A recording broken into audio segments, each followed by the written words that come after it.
Jai Baba. Nothing is real but God. Nothing matters but love for God. God is the only reality. All else that seems real is illusory.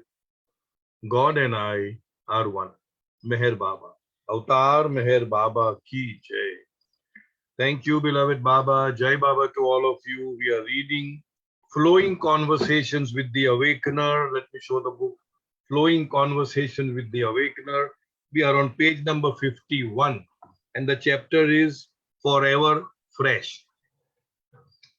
It was the weekend and I was on my way to a holiday lodge by the beach with one of my friends. While riding there on the bus, it was as if my feelings of depression and worry flew out of me and perched on the trees along the road.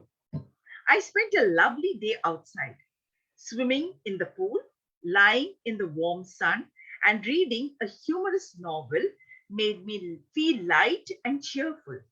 I returned home with a freshness that helped me face the work week ahead. But after a couple of weeks, I found that I was again caught up in the net of my usual stress and fatigue.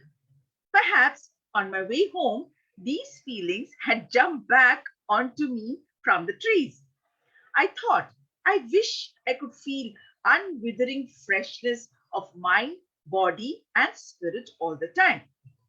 I wondered how I could recapture that weekend's freshness as I latched the door to my room so I could think without any disturbance.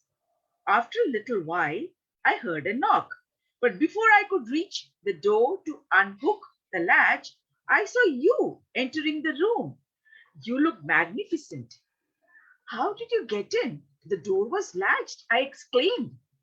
I hold the key to all locks and latches, you joke, and perhaps to all minds and hearts too, I quipped. And for a moment, all my worries left me. Okay, sorry. Here we have something to learn. I had read a story where, a man who's always stressed at work. So whenever he would enter his house, he would just do something like this, action, something like this, and as if he's hanging his hat, and his head maybe also on a branch of a tree which was just outside the house, and that was his habit. And so when somebody asked him, he said, well, I've got so much of tension and stress and worries and stuff like that in my work environment. So whenever I come home, I don't want to carry it there, because that is connected with work. It has nothing to do with home. So I hang it on the tree for a while, and I'm very, very light-hearted and happy and jovial at my home. And then when I go back to work, I carry it along with me. And that is how. So something like this happens. I'll just read the whole paragraph where he says, it was a weekend and I was on my way to a holiday lodge by the beach with one of my friends. While riding there on the bus, it was as if my feelings of depression and worry flew out of me and perched on the trees along the road. In other words, all our experiences are experienced through the medium of the mind. If we are in a position to have some friendship with the mind, you can use the word control of the mind, where you realize that whatever I am feeling, whatever I am experiencing, number one, it is illusion. Number two, it is impermanent. And number three, it is coming from my own mind as an interpretation of my own mind. So if we can modulate that aspect of our mind, then by and large, we remain stress-free, tension-free. So here he feels that as he was traveling by the bus, now it has not, the tension has nothing to do with the bus and the breeze and the beach, but That was his feeling, that all my tension has just flown out of me and they have perched themselves on the trees on the way. So here we have a learning to, in a sense, that all experiences are through the mind. And if we are able to really have I use the word friendship with the mind, then by and large, we are in a state of happiness, joy, equanimity. I spent a lovely day outside, swimming in the pool, lying in the warm sun, reading humorous novel, made me feel light and cheerful. I returned home with a freshness that helped me face the work week ahead. But after a couple of weeks, I found that I was again caught up in the net of my usual stress and fatigue. I am again caught up in the net of my usual stress and fatigue. Now, what gets caught up? The thinking process, the mind itself, you see. So once, as I said, I keep repeating that, that mind is the main thing. It is the monkey. It is the most beautiful, helpful friend, or it can be a monster. It all depends upon how we are able to manage our mind. That's another good word. How to manage the mind. Perhaps on my way home, these feelings had jumped back onto me from the trees. I thought, I wish I could feel unwithered freshness of mind, body, and spirit all the time. I wondered how I could recapture the weekend's freshness as I latched the door to my room so I could think without any disturbance. This word also is a very beautiful word, recapturing. And many of us, in terms of counseling and psychoanalysis and stuff like that, they ask you to recapture that period of your time, that period of your life when you were very happy-go-lucky, when you had no stress. In short, we bring back those happy memories of the past into the present. And when we do that, we ourselves feel happy about it. So we can see how feeble our mind is. We can be most joyful at all times and most stressful and horrible at all times. Depends upon what we entertain and what we allow to enter in our mind in the present moment. After a while I heard a knock, after a while I heard a knock, but before I could reach the door to unhook the latch, I saw you entering the room. You looked magnificent. You are always magnificent. How did you get in? The door was latched, I exclaimed. Baba says, I hold the key to all locks and latches. You joke. And perhaps to all minds and hearts too. I quipped. And for a moment, all my worries left me. So why did the worry left? Why did the worry leave him? It was never there. It was all a self-created thinking process which either creates worry or joyfulness. So that is what we are coming to. Go ahead. If that is so, how are your mind and heart now? You asked. Your question brought me back to my brooding, and I replied, it is as though they are on a swing, sometimes experiencing delight, sometimes the stress and worries of life. I see you feel exhausted and overburdened when you are fettered by your memories of the past. The frozen past prevents the present moment from blooming with its natural freshness. But however much I want to remain in the present, I usually find I'm unable to do so. What do you suggest I do when the future or past intrude into the present? I inquired. Call on me, the unfettered one, you replied. With the warmth of my remembrance, the frozen past melts and you are unburdened not only of your memories of the past, but of your worries about the future too. Then you will be in good spirits, refreshed in my love. You Sorry. Very beautiful. That's why I want to. Uh, if that is so, how are your mind and heart now? Baba is asking. Your question brought me back to my brooding, and I replied, it is as though they are on a swing. And that's what most of us experience. Sometimes we are happy. We are slaves of our samskaras. We are slaves of our thought processes. We allow the thoughts to, to sort of, intrude in our beautiful moments and bring something of the past. It is very, very, very rare that we are unhappy because of the present. We are always unhappy or stressful or worried because of something that has happened in the past. Baba uses the word frozen past. It's frozen, it's gone. You cannot do anything about it, but still we worry. We defrost it and bring it in the present, and then we suffer or we worry about it. Similarly, for anxieties about the future. So Baba says here that it's Bal Natuji says it's always on a swing, coming and going, coming and going. Sometimes experiencing delight, sometimes the stress and worries of life. I see, the Awakener says, I see. You feel exhausted and overburdened when you are fettered by your memories of the past. Fettered, bound, chained. By who chains us? What chains us? What does fetters or puts a chain around us? Nothing and nobody except the memories of the past. And they have no astitva, they have no existence, they are just memories. So beautifully says, you feel exhausted and overburdened when you are fettered by your memories of the past. The frozen past prevents the present moment from blooming with its natural freshness. There is always a natural freshness in the present moment, and we spoil it.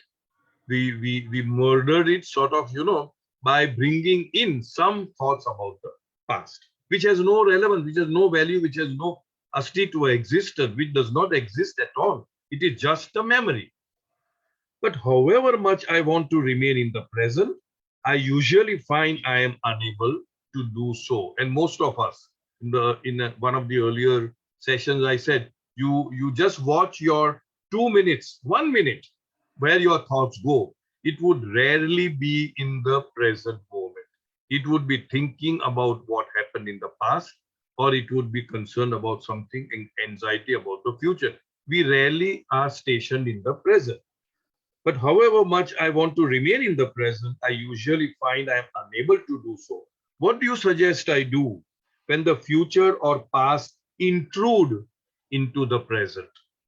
I inquired. And once again, Baba, same thought process, same. Call on me, the unfettered one. I'm not bound, I'm not chained. Call on me. You replied, with the warmth of my remembrance. The frozen past melts, defrosts, thaws, you can say. And you are unburdened not only of your memories of the past, but of your worries about the future too. Then you will be in good spirits, refreshed in my love. You continued. Presently, you're following the shadow of your own impressions. You need to turn around and face me, the sun, so that the shadows of negativity towards life lessen and you walk in the light of my presence. Even if you face the sun for a short time, it gives you courage to face life and you begin to feel my companionship. I don't know, I had to admit. I'm not sure I understand what you mean. Good, you declared and smiled good naturedly. This is really all just a game in my love. If you were to truly perceive how incomprehensible it is, then you would experience the real feeling of I don't know. This feeling is not a state of stupor or of dazed ignorance, but is a conscious appreciation of all of creation as my infinite play, though you are unable to comprehend it. When you reach the state of I don't know, you will be able to participate naturally in my game, playing your role in whatever is happening and flowing with events as they unfold.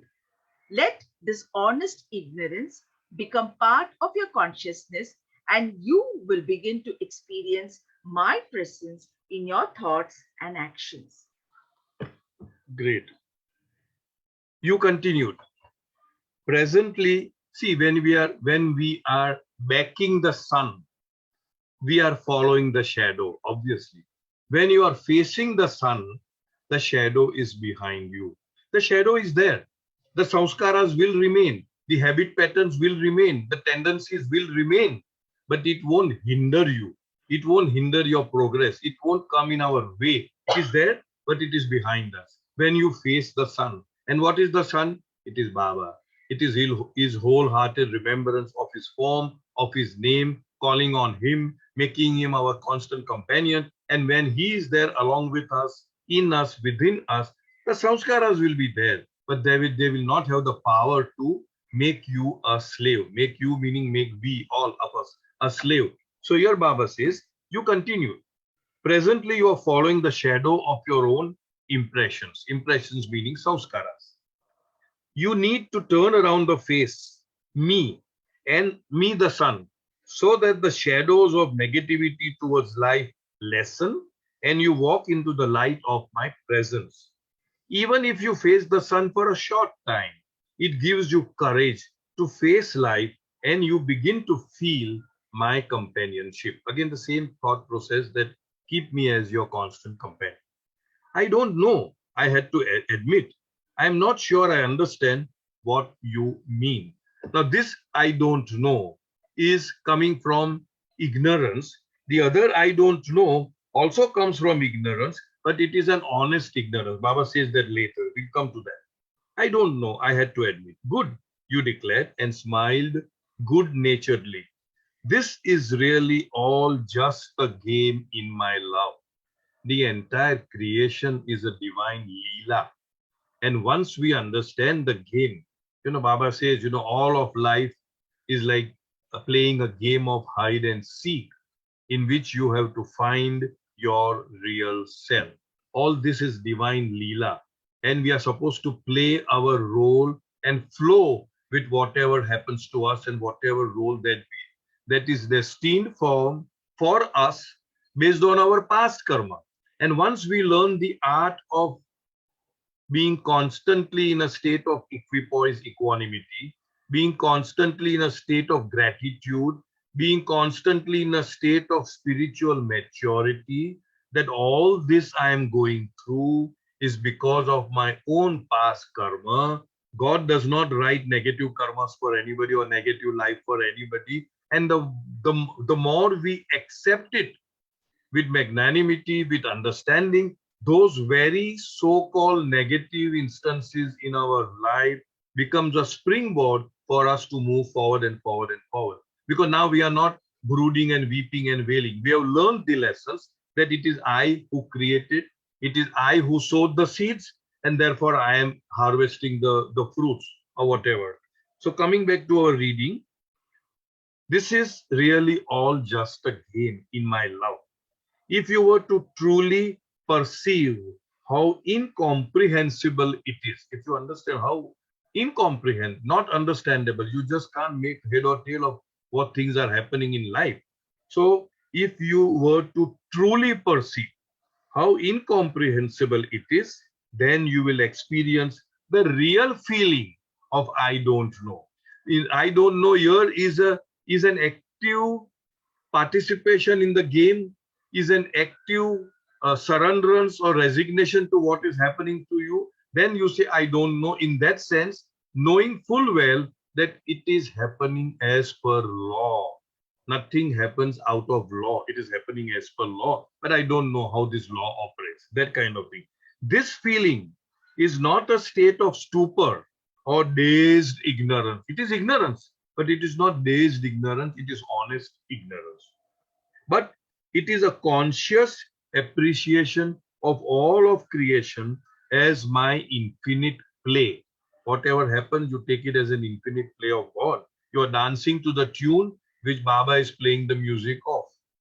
Though, play. Though you are unable to comprehend it, you are dancing to it. When you reach this state of I don't know, you will be able to participate naturally in my game, playing your role in whatever is happening and flowing with events as they unfold. Let this honest ignorance become part of your consciousness, and you will begin to experience my presence in your thoughts and actions. So that is what we are expected to do, to be completely anchored in the present moment, accepting everything as coming from Baba and acknowledging it, showing gratitude towards it, and then only our entire vision will change, our entire consciousness will change, and the way we experience life will totally change. The life is the same. We keep on doing repeating the same thing. The external life will remain the same, but because something has changed from within, your experience of that external change would be totally different from what it was before. Even if I were to understand all that you have just said, I still would not know how to assimilate it into my consciousness, I said. We assimilate. How do I internalize it?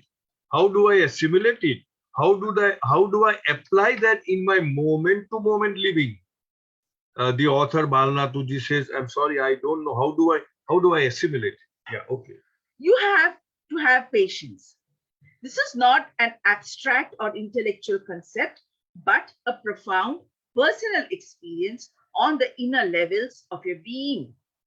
Genuine efforts invite my grace, and there will dawn within you a deeper response to life's circumstances. That means we need to have patience.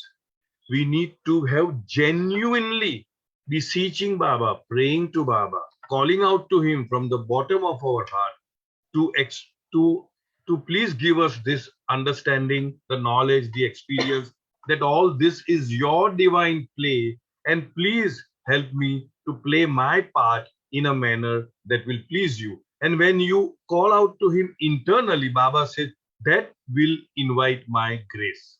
That will, what is the word used? That will not invite. Is it invite? Okay, that will invite my, that will invite my grace. And then you will be, this is something very internal. This is not some philosophical or external, it is very deep down, profound. It is very personal, and each one will experience my playing the game in you and through you. You will dawn within a deeper response to life circumstances. Yeah. And there will dawn within you deeper response to life's circumstances. Because life circumstances, mind you, over and over we are saying, but your responses to the life situations or circumstances will be drastically, diametrically altered, because now we are looking at life situation from a absolutely different standpoint. Because deeper we now realize that all this is just a drama, all this is just a game. It's a leela of the Lord. How am I to know when I'm responding in this way? If you have any thoughts that pull you to intensify your attachments to worldly concerns, you will feel them like a sharp prick and easily keep away from them. So the author is saying, how will I know whether what actions I am taking is right or wrong? And Baba says that once you have enthroned me inside, once you have really given me a space in your heart, then the moment you take any action, which is say encouraging your attachment to the external world or outer world or illusory world, you will feel a prick from me, and that will make you feel that no, this is not the action that I want you to take, and then you will know it. Like somebody had asked here, how do you know whether we are pleasing Baba or not? And very beautifully he said, well, you may not know what is pleasing to Baba, but definitely there is an inner compass in all of us, kind of a compass, you can say, where the moment you do something wrong, you will know that Baba doesn't like it. You may not know what Baba likes it. So you start from a point where you are able to discern what Baba does not like, and then gradually graduate yourself into knowing as to what Baba likes, and then go on with that. So I'll be running away from life's moments of pleasure. Once uttered, I immediately felt how foolish this question was. So the author feels, oh, that means I should not do anything which is life's pleasure. I have to run away from pleasure. Without expressing displeasure, you answered, no. Once the falsity of ephemeral pleasures becomes ingrained in you, then without any effort, your body and mind will react instinctively and appropriately. So once we know, like I give this example, that the Barbie doll or a teddy bear is not something real, it doesn't have a life. I was so attached when I was a small baby, I'm attached to teddy bear or Barbie doll or whatever that may be. The once we know that this is not the real thing, this is illusory, this is going to trap me into something wrong, then intuitively you will not like to go that way. That's what Baba is trying to say. Because the author was afraid to, do you mean to say I should leave all my pleasures? He said, no, it's not a question. Automatically, you will know that these pleasures are binding you more and more. They are making you slaves more and more. And therefore, automatically, without any effort on your part, which means effortlessly, intuitively, you will just let go of those things. That's what. Your eyes will avoid what they are not supposed to focus on, and your ears will avoid what they ought not hear. Whether voluntary or involuntary, conscious or unconscious, thoughts and actions are governed by laws set by me. Following their natural function, these laws will adjust themselves to your new awareness of life. Beautiful. Based on our own inner awareness or consciousness of life, the laws are such that we attract those things in our on the screen of our consciousness of our life. The moment our new awareness of life within has changed, has altered, now a new set of laws will apply, and those which were old laws will be dysfunctional, and therefore your experience in the external world would be also different based on your internal changes that you're very, very superb. I would like to read this. Following their natural function, okay, whether voluntary or involuntary, conscious or unconscious thoughts and actions are governed by laws set by me. At every level of consciousness, we attract certain laws. Now, if I've risen myself from a certain level to another level, I am attracting a totally different set of laws, which were obviously set by Baba. So here Baba says, following their natural function, it's the natural function of the law to give me the experience based on my inner awareness or consciousness. So following the natural function, these laws will adjust themselves to your new awareness of life. So as my awareness changes, so also the laws applicable to me changes, and so also my experience of the external world changes. As I heard your explanation, my eyes became wide.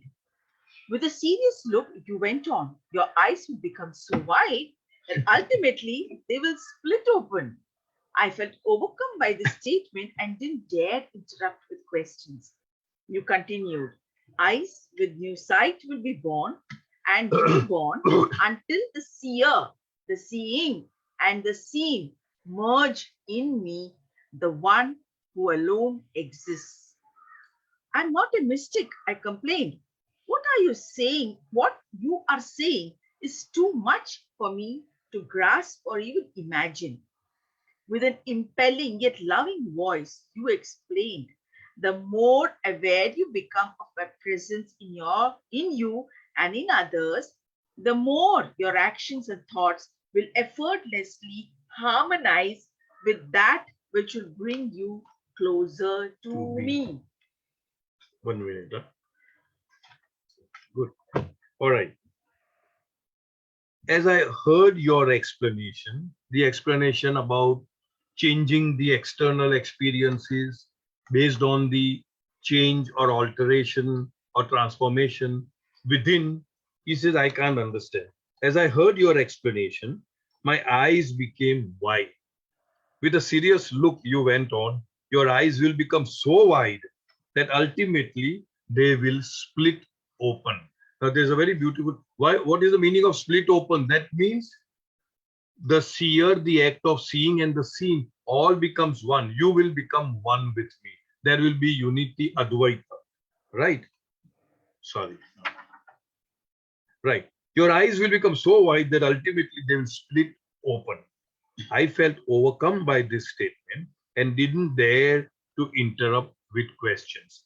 Splitting of that, what was that?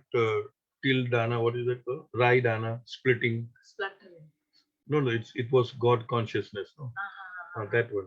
Do Anyway, so here Baba is Mustard implying seed. that mustard seed. There was a song which Baba sang. I think that was the last song he sang before he started his silence, which had the same. This is about the eyes, but that was about the mustard seed, which splutters and opens up, and that is the meaning of realization. So perhaps that's the same thought process which the Awakener has used here. You continued, eyes with new sight will be born. This will be a new eye. That old eye has gone, the physical eye has gone. And reborn, it will be reborn until the seer, the seeing, and the seeing merge in me, the one who alone exists. We all know we have this physical eyes, which only see the physical. Then we have the inner eye, we call it the third eye, we call it the divine eye, which is over here, from which you see the inner spiritual path. And we also see God everywhere and everything that is in the sixth plane of consciousness as a peep. But even that is a illusion. That is also a separation between the seer and the seen. So even that eye has to go. So here Baba says, eyes with new sight will be born and reborn. It will keep on, being born and reborn until the seer, the seeing, and the seen merge in me, the one who alone exists. In other words, there is no distinction between the lover and the beloved, between the seer and the seen, and all that. It's all one. The author complains, I am not a mystic. What you are saying is too much for me to grasp or even imagine.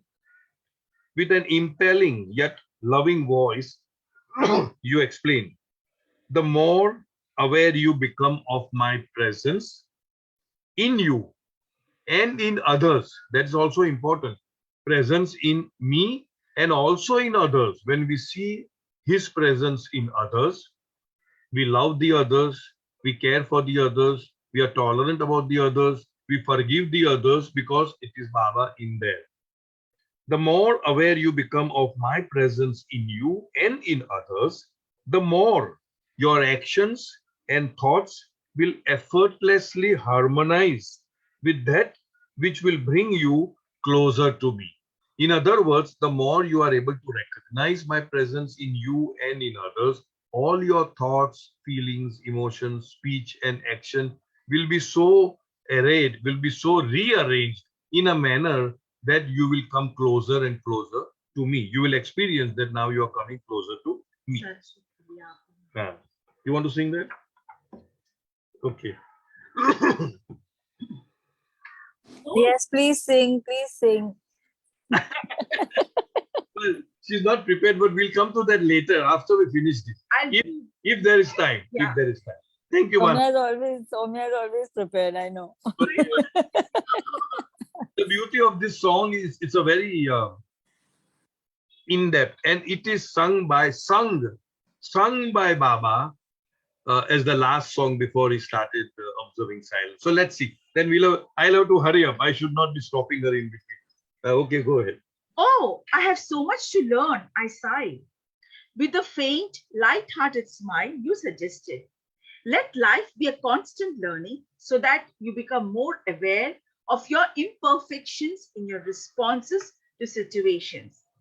Your deeper awareness will reveal the immensity of my presence you have been missing in the midst of life, and this immensity will humble you. In other words, we have to become aware of our own imperfections also, and that itself will create and pave way for perfection.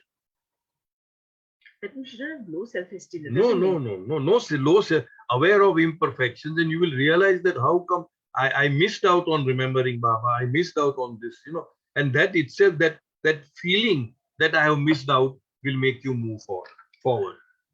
But once I became aware of my imperfections, how do I overcome them?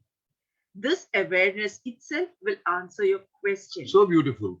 How do I overcome the very fact that I have become aware of my imperfections, the very fact that I have become aware that I am not remembering Baba itself is a remembrance of Baba, and itself will pave the way to let go of the imperfections.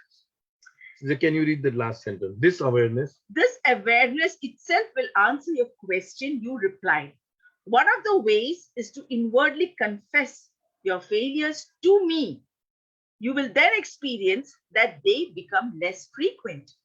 So when we are all imperfect in one way or the other, so Baba expects us to confess our imperfection to him. And as we are confessing him, that's why earlier we had said, that even while doing something which we call as wrong or sinful, call on to Baba. Make him your constant companion, not just in the good, but also in the bad, also in the weaknesses, also in attachments, also in shortcomings. It is only then that because of his presence, the mold of our imperfection gradually becomes less and less. Because of his presence, his remembrance. It sounds like a good idea, but I certainly will need your help, I said. Nodding with understanding, you reassured me. Habits that are deeply ingrained and have become part of your nature take time to change, but the longing to find your real nature can work miracles. In other words, we are all slaves of our karmas, which is nothing but habit patterns, tendencies, nature. It is there, it is solid. But Baba says, like how Baba talks in the discourses, that proper understanding and intelligent use of the law of karma will make man master of his own destiny. In the same way, Baba says that real longing to remember him, to love him, to become one with him, to please him, that machinery, that mechanism is much, much, much stronger than your past karmas. And that machinery will create the miracle. That longing will create the miracle, not just by asking, oh, yeah, it has to come from within wholeheartedly. That way. Can you read that again, please?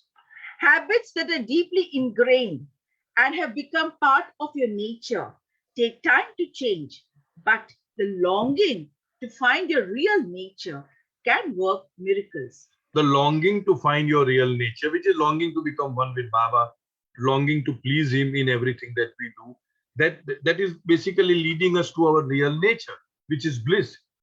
That way. So that will create the miracle, and it will overdo. It is much stronger than all your past mountainous load of karma. That will change it. Don't worry about whatever has already happened in the past. The real longing to be one with him will change. It may take a miracle equipped. Let me tell you a funny story about habits. You offered. There was a man who enjoyed liquor too much, so much so that his family life and work were adversely affected by it. He often wished that he could give up this habit. One day, he came up with a plan to test his addiction. He told himself he would quit by trying to touch a certain number of telephone poles along the street where his favorite bar was located without entering it. So there are telephone poles. So he said, I will just keep on touching the telephone poles, and my focus will be on the telephone poles. So I will not enter the bar, and I will be able to control my habit. The first day, he stood in front of the bar's entrance but resisted going inside, saying to himself, if I can touch 10 poles in a row without going in, it will be a sign that I have overcome this temptation of mine. He walked up the street, touching each pole that he passed and counting aloud. At the third pole, he found he couldn't go any farther and rushed back to the bar for a drink. But after some days of resolve, he did reach the 10th pole and with great joy walked a little farther to the next one, exclaiming, 11, I have really achieved a great feat. This deserves a celebration. But how should I celebrate? The old habit reared its head. To properly celebrate my accomplishment, I must go and drink a little more than any other day.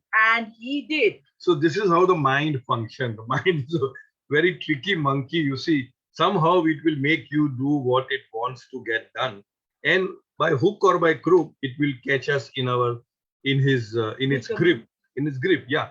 So the only way out is to invite Baba. Now this is about drink. Okay, invite Baba when you are drinking, and feel that okay, this is my imperfection. I'm offering it to you, Baba. If at all you feel it is an imperfection, many people don't.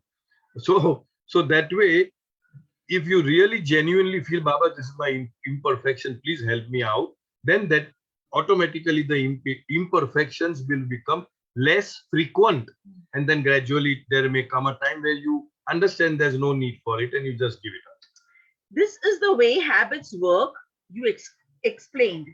However, wholehearted remembrance of me can free you from your shortcomings. When you are free from such habits, what is necessary for your growth automatically replaces them, just as light streams into a dark room when one opens a window. See, when one opens a dark room is there, you don't have to invite light. The moment the window is open, the light enters and the darkness rushes away, right? So in the same way, Baba says that once you create a vacuum of not having this so-called bad habits or whatever it is, automatically my grace will come in. Is that what it is saying? Let me read.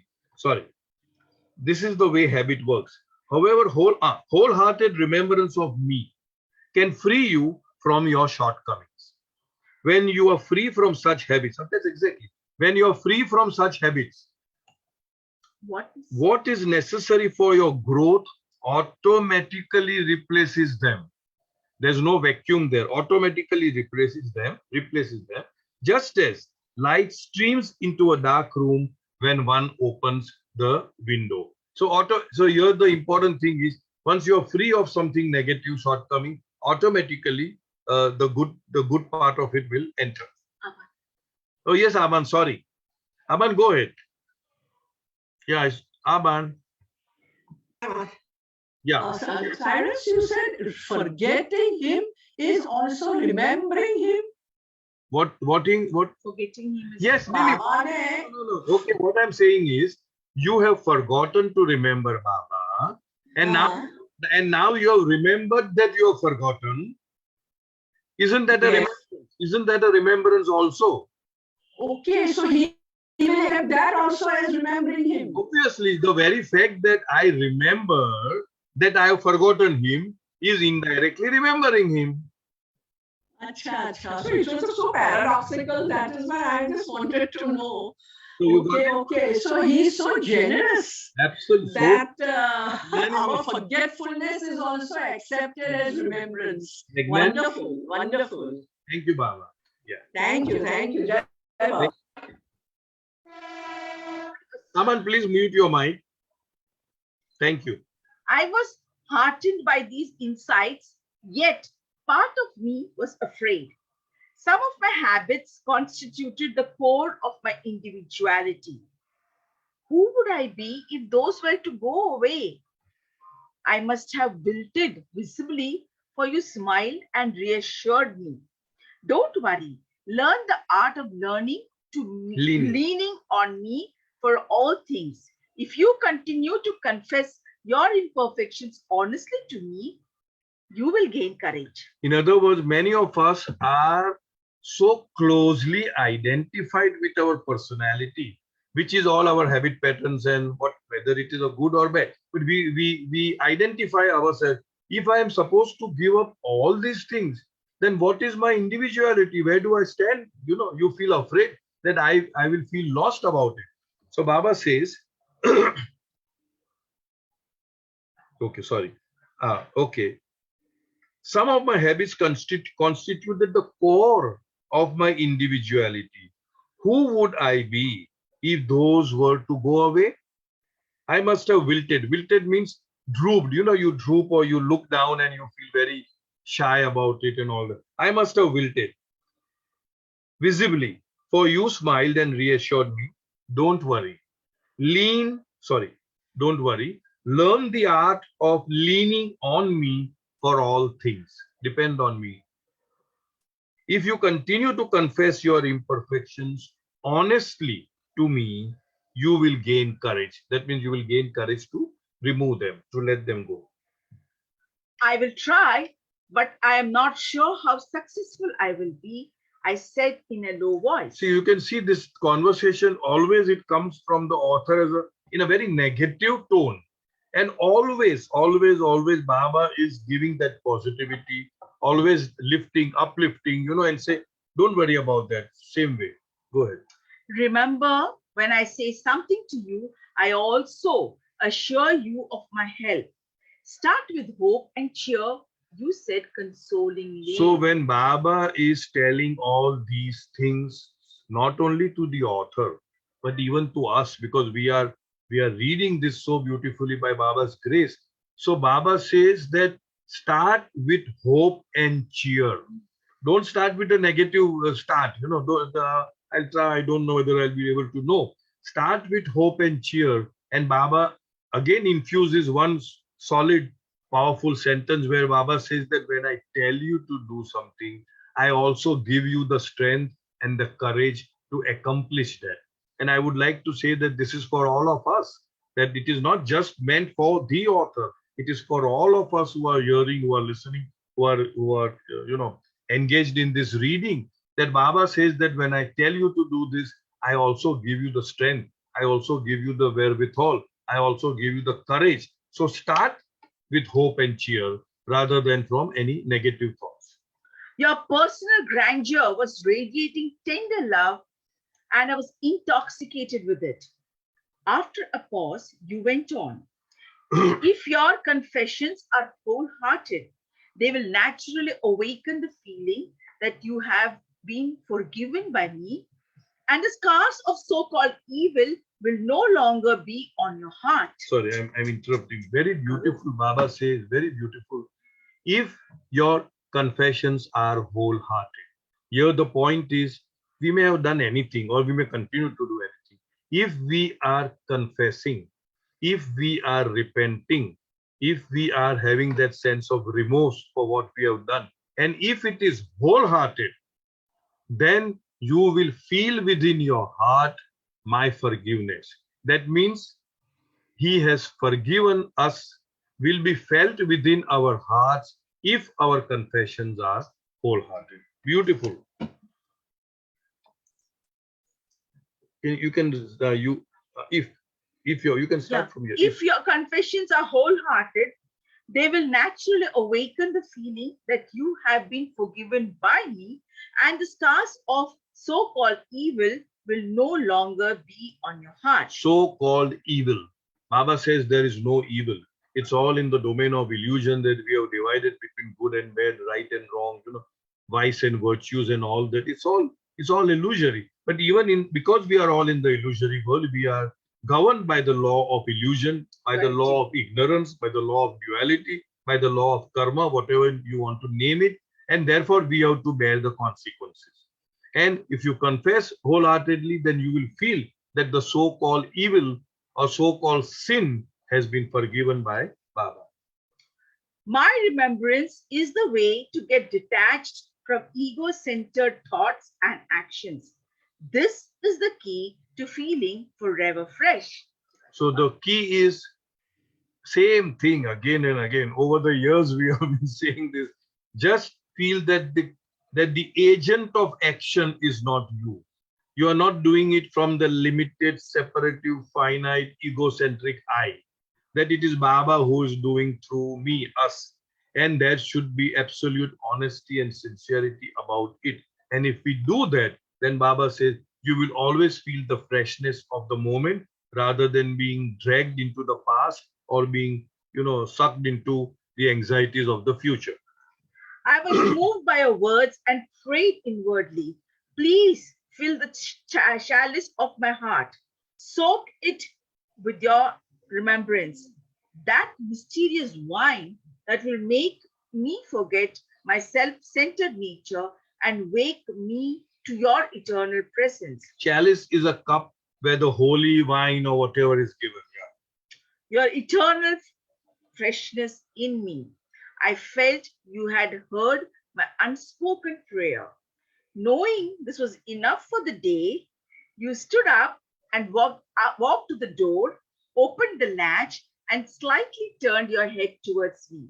Flashing me your brilliant smile, you stepped out of the door, and I felt that you, the source of ever freshness, had stepped right into my heart. That's the end, but I'll just read out this paragraph. Which I was moved by your words and prayed inwardly. Please fill the chalice of my heart, cup of my heart, that will make me forget my self-centered nature and wake me to your eternal presence, your eternal freshness in me. I felt you had heard my unspoken prayer. Song Joan. Knowing this was enough for the day, knowing this was enough for the day, you stood up and walked to the door, opened the latch, and slightly turned your head towards me. Flashing me your brilliant smile, you stepped out of the door, and I felt that you, the source of ever freshness, had stepped right into my heart. So here we finish this chapter called Forever Fresh. If anybody has any questions to ask, sharing to do, please do it. We still have a lot of time. Swami, I will sing that song. Anybody has anything to share? All right. Now, as I said, this is the song which Baba sung, which is the last before he started observing silence. We got a cassette. You know, the earlier days we used to get that audio cassette from Nalini Tai. We call her Nalini Tai, who is the daughter of Ramchandra Gadekar, who was Baba's very close disciple from the 1920s and who was the sister of Dr. Digambar Gadekar, you know. And she narrated that Baba, Adi Kaka would come to their place, Adi Ke Irani, and whenever he would come, you know, he would chalo peti nikalo means harmonium, remove the, take it out, and then he would play this particular song, sing that particular song. So, and that was the manner in which Baba was singing, obviously, and Adi picked up, and Nalini Tai picked up. So that came to us. Now, we were not sure whether the tune is correct or not. We wanted to make it very explicit. We know it is the tune. So one day, I mean, we happened, Mr. Dr. Gadekar and myself, we were both invited at a place called Khammam. It was Khammam only, Khammam in Andhra Pradesh. And I broached this topic to Dr. Gadekar, and I said, Dr. Gadekar, this particular song, I know, can you recollect the tune? Do you remember the tune? Because it came to us from his sister, and she was no more. She had passed over, you know. And then after a little while, yes, let me think. So he was humming, and ultimately he got to the tune. So here we are like almost, I would say, yes, actual sure that that is the tune in which Baba sang. Now, of course, now we have all this remix of so many tunes, and somehow Soumya and I are very orthodox in that sense of trying to stick to the tune which Baba has taught or Baba has sung. And the beauty of this song, maybe Soumya will read and then she will explain the meaning as well. Would you like to explain the meaning first? Explain the meaning first so that, yeah. When Manmohan revealed himself, the yellow mustard blossomed. The pallor of love flushed the face. The yellow mustard blossomed. Manmohan is who? Manmohan. Shri Krishna. Huh? So tell them. Listen to what befell Niyaz. Hazrat Niyaz was Hazrat Shah Niyaz. He was a perfect master, and he was the one who composed the song. The perfect master has composed this song. Listen to what befell Niyaz. Gone was his mind and senses. He lost himself and focused on the one, the yellow mustard blossom. Then the blossoming of the yellow mustard is splitting of the mustard, which means realization. your individuality is totally eradicated and you become one with the Lord. Then appeared the dark and beautiful Shyam Sundar, the yellow mustard blossom. Everything had a new meaning. The yellow mustard blossom. In every drop, the ocean was revealed. In every particle, the sun. In every drop, the ocean was revealed. That means the drop became the ocean. Such were the master's marvel, the yellow mustard blossom. In a human form, the master appeared. The prisoners saw their freedom. The unheard was heard from the lips. The yellow mustard blossomed. No trace was left of big and small. All duality was banished. Unity thus engulfed the being. The yellow mustard blossomed. O Niyaz, forget yourself. Break all time and space. A mere grain has swallowed a mountain. The yellow mustard blossomed. Like how Baba would say, the drop swallowed the ocean. So in the same way, a mere grain of mustard has swallowed the entire mountain. In other words, the individuality is lost and the divinity, infinity, eternality has come. So that is what the whole conveyance. I think even this one, Kabir, it's a Til Parbat. Nigal gayi, something like that. All right, come in the center.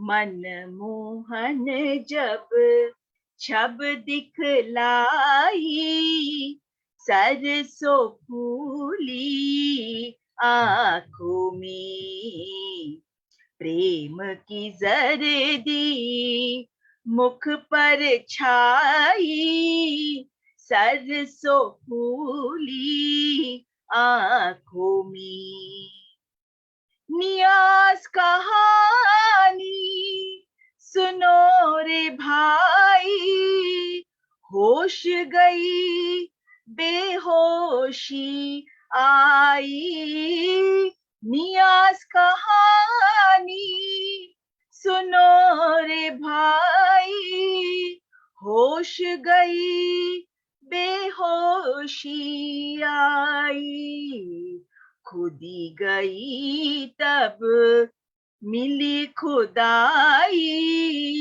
खुदी गई तब मिली खुदाई सरसों फूली आंखों में श्याम सुंदर की सुध जब आई सरसों फूली आंखों में कुछ का कुछ है देत दिखाई कुछ का कुछ है देत दिखाई सरसों फूली आंखों में हर हर बूंद समंद पहचानो हर जरा खुर्शीद हर हर बूंद समंद पहचानो हर जरा खुर्शीद वाह गुरुजी खूब सजाई वाह गुरुजी खूब सजाई सरसों फूली आंखों में श्याम सुंदर की सुध जब आई सरसों फूली आंखों में बंदे को मौला दिखा लो कैदी को बेकैद बंदे को मौला दिखा लो कैदी को बेकैद अन कही मुख सुन कहलाई अन कही मुख सुन कहलाई, सरसों फूली आंखों में। श्याम सुंदर की सुध जब आई, सरसों फूली आंखों में। ऊंच नीच में फर्क न जानो, दुई हुई ना पैर। ऊंच नीच में फर्क न जानो, दुई हुई ना पैर। वहदत मन पर ऐसी छाई, वहदत मन पर ऐसी छाई, सरसों फूली आंखों में। श्याम सुंदर की सुध जब आई, सरसों फूली आंखों में। नियाज आपको आप न जानो, कुजा उम्रो कल ज़ैद।